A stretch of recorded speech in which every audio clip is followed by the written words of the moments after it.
All right, I think it should be recording. Good morning.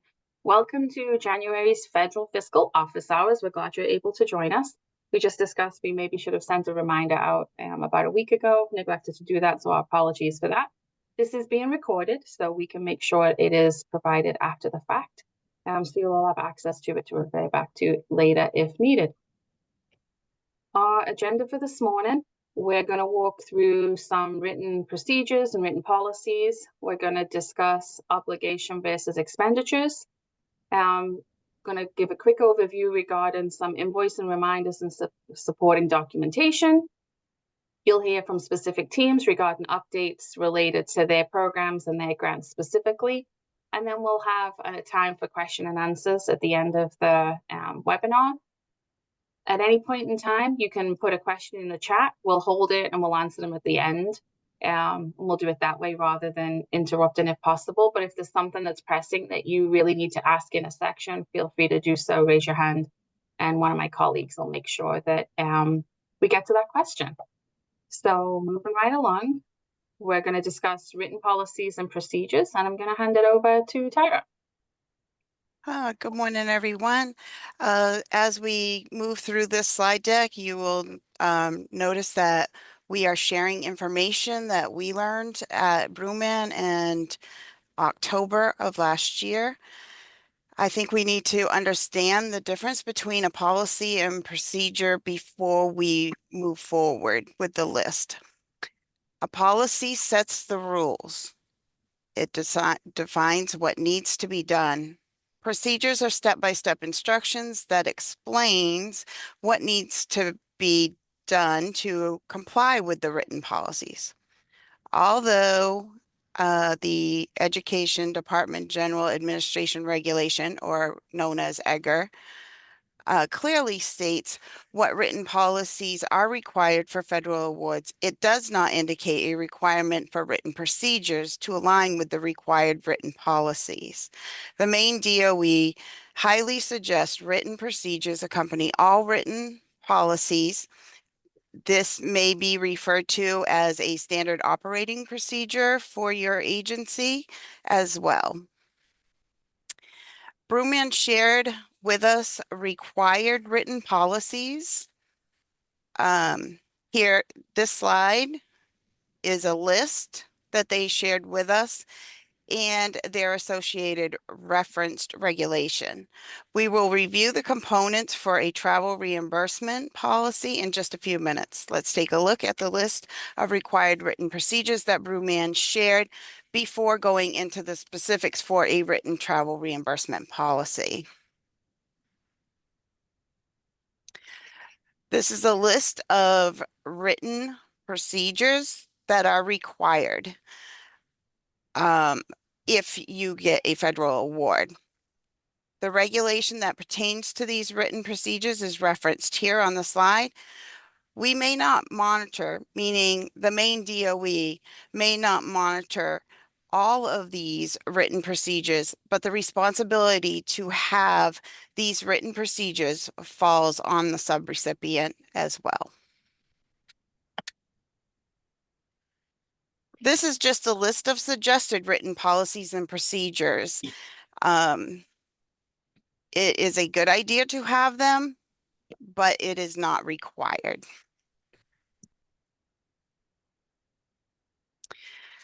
Okay, let's take a look at the written travel reimbursement policy. This is a requirement under 2 CFR 200.475. These costs may be charged on an actual cost basis, per diem basis, or a combination of both, provided the method used is applied to an entire trip and not to selected days of the trip. So in other words, if you are reimbursing for lodging on a per diem basis, then you need to do it for every single day of lodging. Not on Monday, we're going to use the per diem because it falls within the rates. And Tuesday, we're going to do actual cost. The The method used must be consistent with those normally allowed in like circumstances in the recipients or subrecipients' other activities and in accordance with the recipients or subrecipients established written policies. This is a policy that we do request.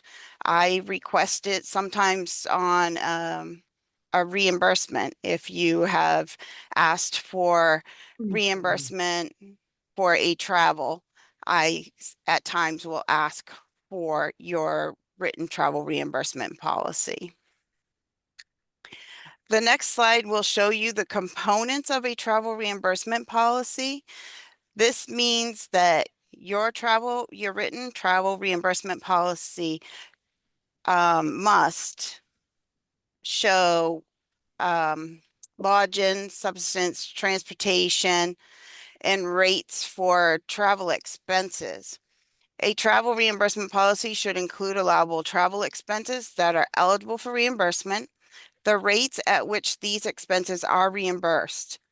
As always, all expenses must be reasonable and necessary. The more details, the better in your written travel reimbursement policy.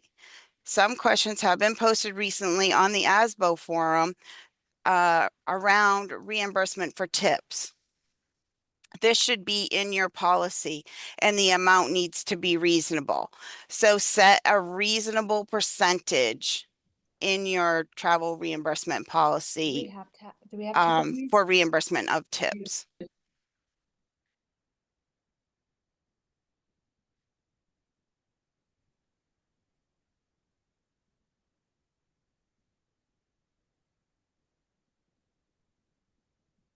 Morning, everyone. This is my section here. I don't know who's advancing the slides, but you can, there we go. We're going to go over obligation versus expenditure on federal awards. We're going to talk about what obligation means and the timeline for obligation for it to be allowable. As always, we've provided the federal citation to CFR 76.707 that talks about obligation and the allowability and timeliness of making an obligation when you are spending federal funds. So to obligate funds means to commit funds to an activity in accordance with the programmatic requirements for a grant.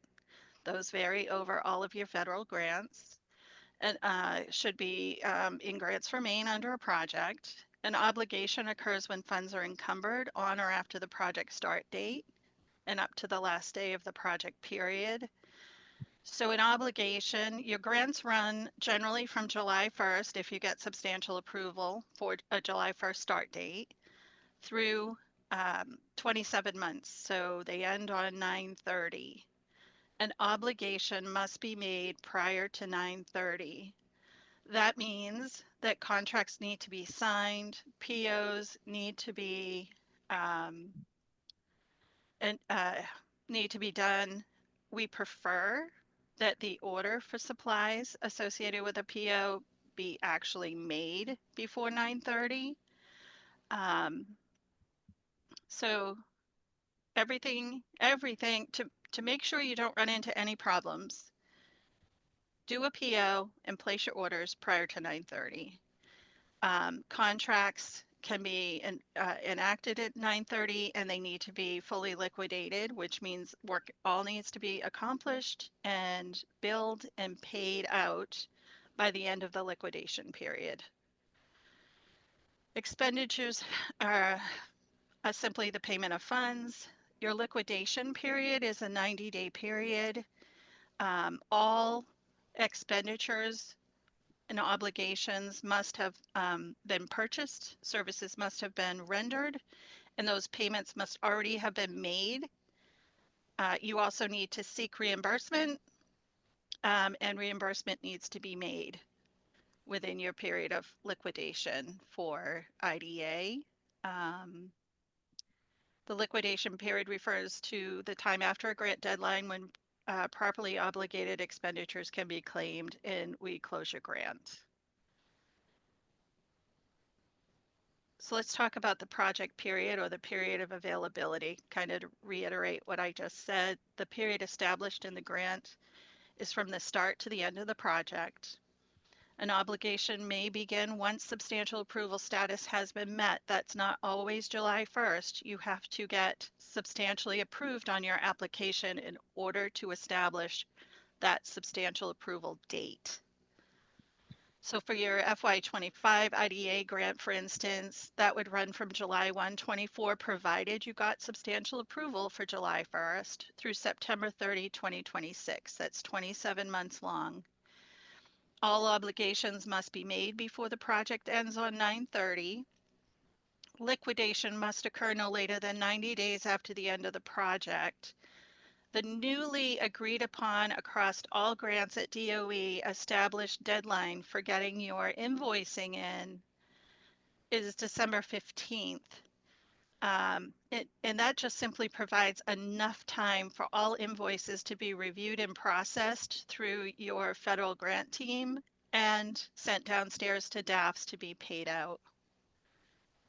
Anything that is submitted between December 15th and December 30th, you always run the risk that we would not be able to get that processed in time. And if we can't process it within the liquidation period, it's just, it goes away. The grant closes on you. Purchase orders made on 9/30 need to be timely and reasonable. You can, in other words, you have grant money left. You can't just start writing up a bunch of POs for a bunch of different stuff. It has to fall within your project guidelines, within your grant, and they need to be timely and reasonable. So wouldn't necessarily like to see $25,000 of general supplies come through the door on 9/30 through a PO. So check with your grant manager before you go ahead and you do those purchases, just to make sure that they won't get kicked back to you when you go to invoice them out. Anything submitted to IDA after October 1st, we require all backup documentation for every expenditure. So we look at everything to make sure that it was obligated within a timely way, within the date of obligation. We don't have, you do not have to receive, okay. Are these questions for after, Jeanette, or should we address them? I can respond in chat. Just gonna say, if there's a lot coming through, we can either address them now, respond in chat, so we've got documentation of the response too, if folks are more comfortable with that. So are folks able to still see my screen? No? Yes? Yes. Okay. Yeah. Okay. Yeah. So if you're feeling like you're on shaky ground, make sure you get a hold of your grant manager, your Tyra for ESEA, and Colleen or I for IDA. Just get a hold of us and we can always answer specific questions to make sure that you're going to be okay with how you're spending your federal funds. Thank you.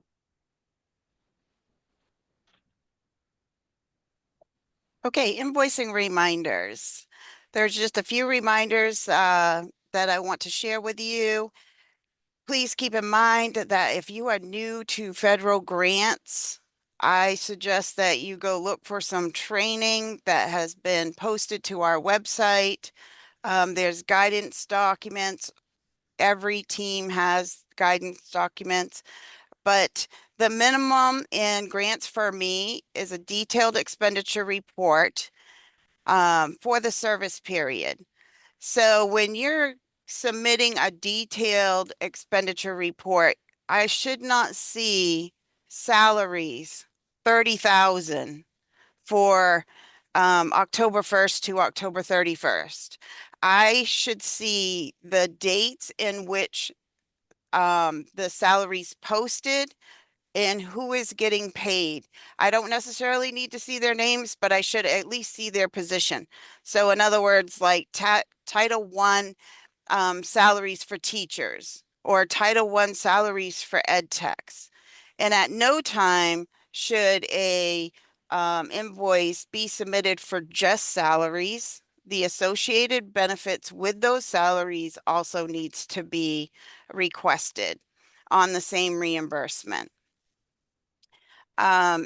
Tuition reimbursement, the invoice from the school needs to have some details. If it does not, the business manager should be providing those details. For instance, the dates the course was taken, when it was completed, because tuition reimbursement does not happen until the course has been completed.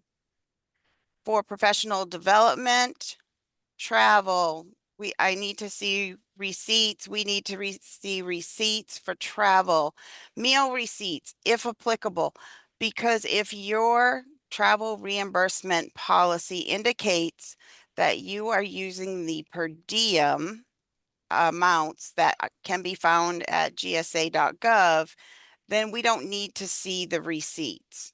You are going to use those per diem regardless of how much they spent for lunch, dinner, what have you.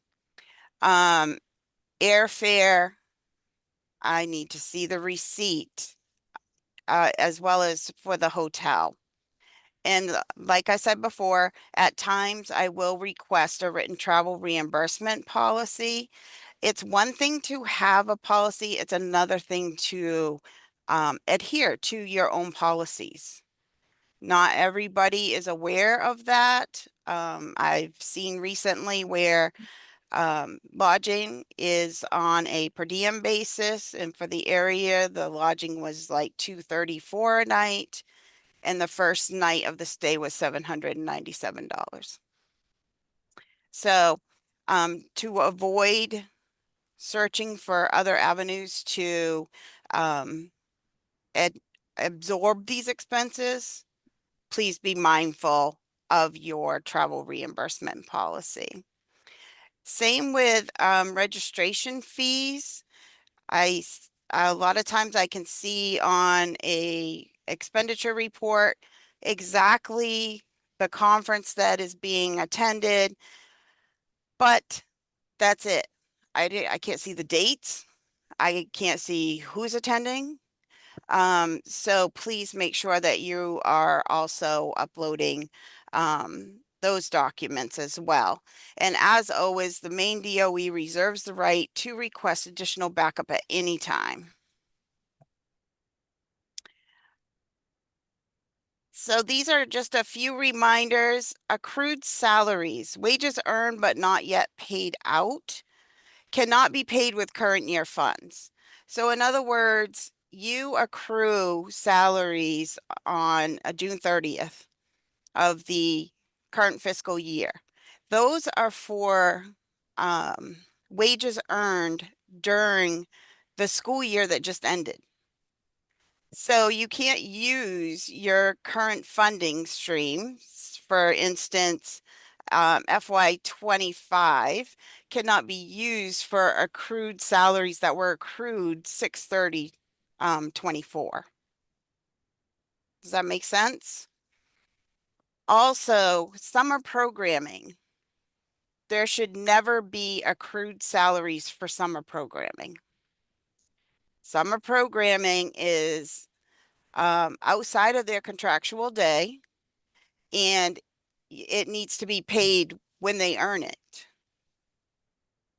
Invoicing monthly, 250,000 or more. If you receive a federal award of 250,000 or more, we are requesting monthly invoicing. For ESEA, if there is some challenges there, please contact me and we'll see what we can do to work that out.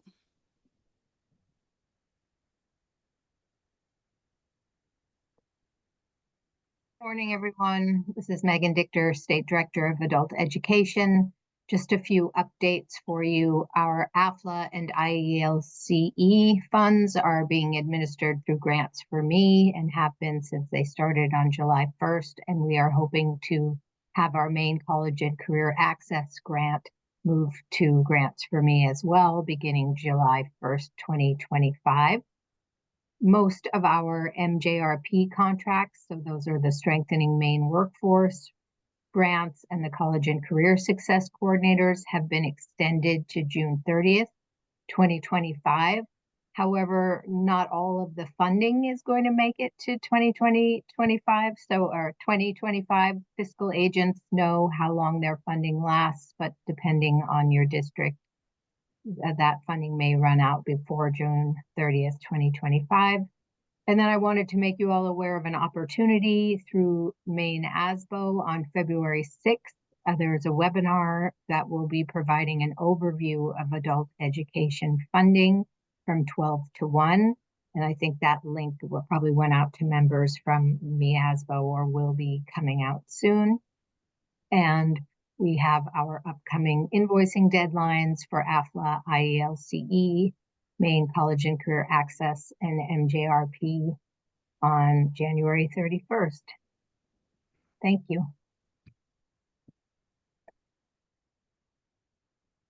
Hi, good morning. My name is Emily Dowdy, and I'm representing the Career and Technical Education team this morning. Any questions you do have regarding CTE, I'm happy to answer, or I will defer to my colleague Melissa Sherwood on those. So a few things. Our active grants are the Perkins Reserve, and Industry Standards, as well as our $2.7 million MJRP equipment funding.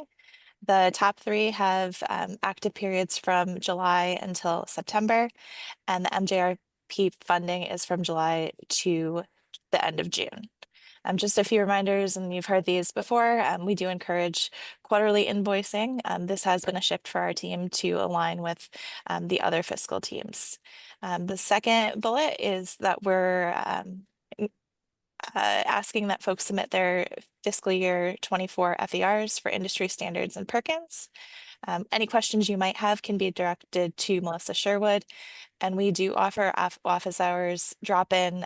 Feel free to stop on any Tuesday from 3 to 3:30, and that takes place on Teams, and we have a link that is provided for you at the end of the slides.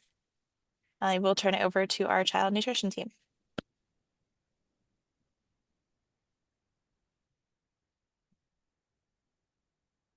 Would it help if I turn my microphone on? Sorry about that. I am Jody Truman from the Child Nutrition team. Just some of these updates I've talked about before, but they are important. So I am continuing to remind everybody. So for program year 2025, USDA has changed the direct certification percentage to the rate of 25% from 40% for the CEP provision. In addition to this change, the DC list now includes Maine Care Free as a qualifier. This is a game changer for qualifying for CEP. Many schools that did not qualify for CEP will now be able to qualify. And CEP is the best way to capitalize on USDA fund reimbursement.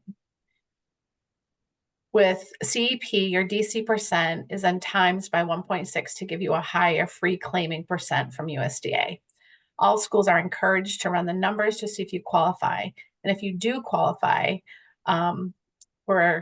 we are suggesting that you do change to CEP for program year 2026. The DC list and enrollment data for qualifying is as of April 1st, 2025, not before. So you need to run your numbers as of April 1st. An email notification of participation in CEP must come from the superintendent and sent to David Hartley in our office by June 30th, 2025. And questions can be directed to David Hartley. Another upcoming grant that will be continuing and will be getting additional funds is our federal local foods grant. And it's going to extend to the CACFP program. The plan now is to use the Grants for Maine platform to distribute those funds, but more information will come as we get more information on that grant. And as always, if you have any questions regarding any financial questions, coding, etc., expenses, revenues that you get from child nutrition, I am always available to take your email, call to help you with anything. And that's it for me. Thank you. Morning, everyone. My name is Shelley Shasti-Jandro, and I'm the director of the ESEA Federal Programs team. Just sharing a little bit of information with you, but posing the question to get started with this slide. Are you a business manager wondering why your FY24 invoice hasn't been paid?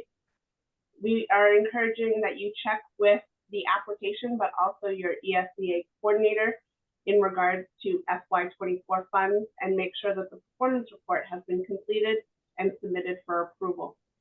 FY24 invoices that have a service period beginning 10/1/24 and beyond will not be approved for payment until the FY24 performance report is approved. FY24 ESEA performance report was due on November 1st of 2024, and that documents all expenses through September 30th of 2024 and should be reported and invoiced to be able to complete the FY24 ESEA performance report. Also, that's connected to the FY22 ESEA consolidated grant, which is completely closed out, and we are out of the liquidation timeframe for FY22. So we want to be sure that all of those items are closed out and are done prior to the FY24, any FY24 invoices with a service period beginning 10/1/24. The other component that we wanted to draw your attention to is the FY25 winter monitoring, which is open for submission. So in Grants for Me, the monitoring instrument is allowing SAUs to submit documentation for the items denoted. Our deadline for all submissions is February 21st.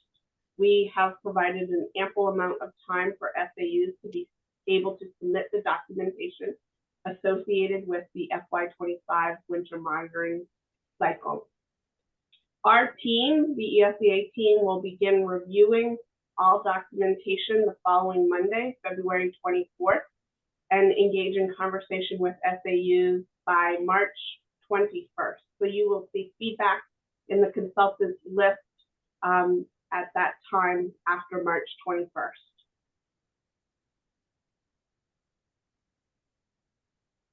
Couple of things that we wanted to note is, successful administration of federal funds really does require communication between the business office, managers, and staff, as well as the ESEA coordinator and or school principals when applicable.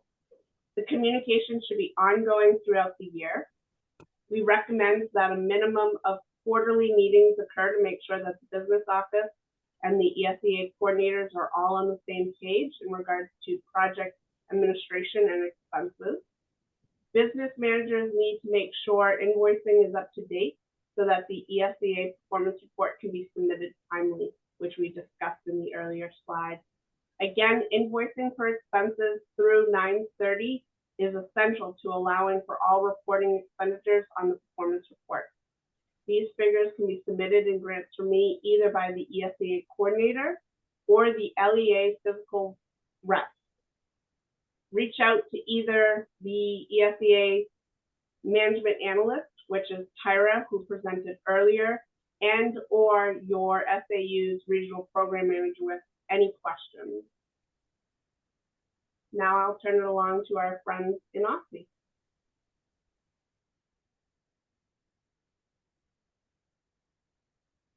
Your Aussie friend was having a hard time with the mute button. There's one in every crowd, although Jody, you beat me to it today. All right, the fiscal team update that Colleen put together for all of you are just some reminders. The FY24 year-end reports were due 10/30. I'm happy to make that 11/1 so we can align with our ESEA friends and you don't have to remember multiple dates. We're in the process of approving the year-end reports now. If you need to reallocate funds in the meantime, let Colleen O'Neill know and she will go ahead and she will close that back down, send it back to you so you can make those revisions, and then she'll continue on with reconciling the year-end report. sections A and B, the maintenance of effort and excess cost sections of the year-end report are still not available in grants for me. We're still working with them to try to get those functional. Right now, the team is going through each of them manually, and they will reach out to you if you have an MOE issue and you need to find some exceptions. And of course, they will be providing support and guidance on where you may look to find those exceptions and help you through that process. The FY24 year-end reporting includes all expenditures for the fiscal year 7/1/23 through 6/30/24. Your trial balance, unless you use 2470 and 2471 and roll them up, your trial balance will also include expenditures from the prior year FY23 potentially. Just make sure that you upload your detailed trial balance. We want to see all expenses, whether they're from 23 or 24. And go ahead and mark, once you get it uploaded, change the status to revision complete so that the team knows it's ready for review. We are not aware at this point of what the allocations will be for IDA this coming year. Generally speaking, we hear some whispers about it's going to, whether it's going to go up a little or stay static. I've heard nothing. Hopefully, we have some information in May. Monitoring season is in full swing. If you're in this cohort, you've already submitted documentation for the desk audit, where the team is going through the desk audits now, and we're starting just this week to schedule some on-site visits. So you'll be hearing from Sarah McLaughlin, not the singer, Sarah McLaughlin, and she'll be scheduling a time for the team to come in and meet with you. And if you are part of that on-site visit, be thinking about any technical assistance topics that you would like us to talk about while we're there with any staff that you have.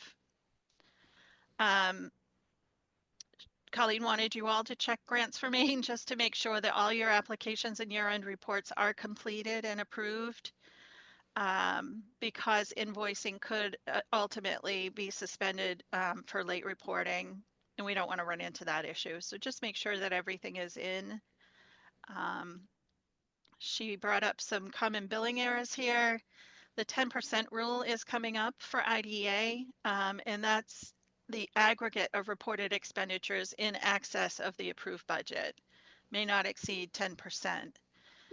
Her major point here is you cannot reallocate funds that you've already expended in a category. So if you want to move money from speech therapy into PT, you can't move more out of speech that is available to be moved. You have to leave enough to cover the expenditures that you've already been reimbursed for. If this occurs, a revision will have to be made on the application, the 10% rule in the error message, moving funds. And again, you cannot move more than what has already been expended. So you need to leave enough in that category to cover what you've already been reimbursed for. And then the application will need to be resubmitted and approved before the updates will show in the invoicing section. And I think that's all she had from IDEA. Happy to take any questions you might have, though. So like Barb, who was thinking of a singer, some of you may be humming an NSYNC song that's related to Bye Bye Bye. And that is most definitely the situation that we're in. As you folks know, the emergency relief funds, ESSER, ARP, any of the acronyms that you want to use for the COVID pandemic funds have come to an end. Our team, as it was formerly known as the Office of Federal Emergency Relief Programs, had their last working day on Friday, January 17th.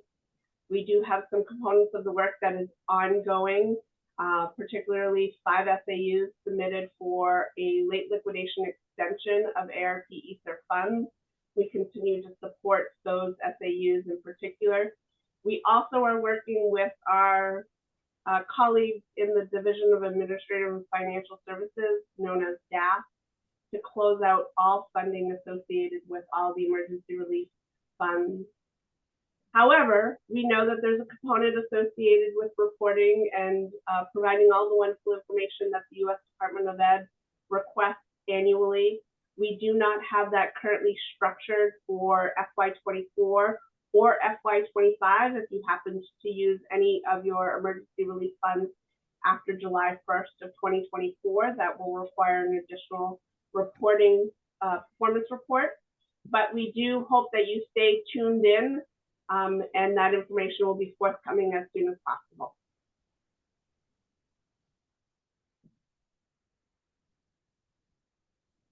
Are there any questions from the chat that need to be addressed, or if folks have additional questions that they'd like to pose? Jeanette, there were a few questions in the chat. It looks like they have been addressed, but just so that anyone who can't see the chat, where can I find the slides that are being referred to? So those are available on the Office of Federal Programs Fiscal Office Hours website, and we should have them posted by the end of this month. The other question was around whether or not we don't have to receive supplies by 9:30 as long as they're ordered by then. And that was answered by Tyra that that is correct, but you do have to have proof that supplies were ordered on or before 9:30. There was another question about professional contracted services, and we have provided a link to that question. I don't know if further explanations needed on that one for you, Dawn.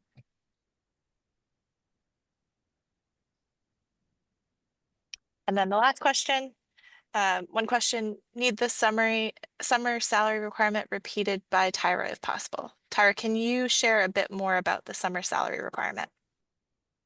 Yes, so for Title I summer reallocated programming, the grant period of performance opens up May 1st, and it has closed in the past on 9/30. It will be closing this year on 8/30. The bottom line is that money is for the summer programming. That's the purpose of it. So you should not be using that money to cover your regular salaries during that period. And summer salaries should never be accrued. Does that answer your question? Yeah.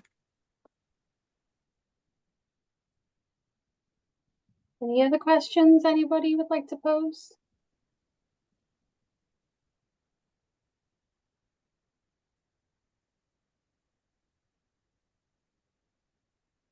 Another question in the chat, Title I reallocation application dates. So that information is forthcoming. Our colleagues in the ESEA team have been working on the revised application for FY25 Title I summer reallocated. Again, just as a precautionary tale, districts should be not in a position where they're budgeting or because these funds are not guaranteed for any district or any summer or longevity of all of the federal funds. So again, just a friendly reminder that the information related to FY25 summer will be forthcoming, and we should have that information just before February break.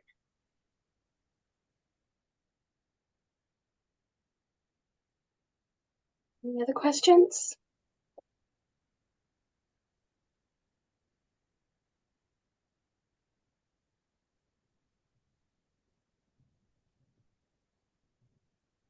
As a reminder, most of our teams do have office hours that transpire every month.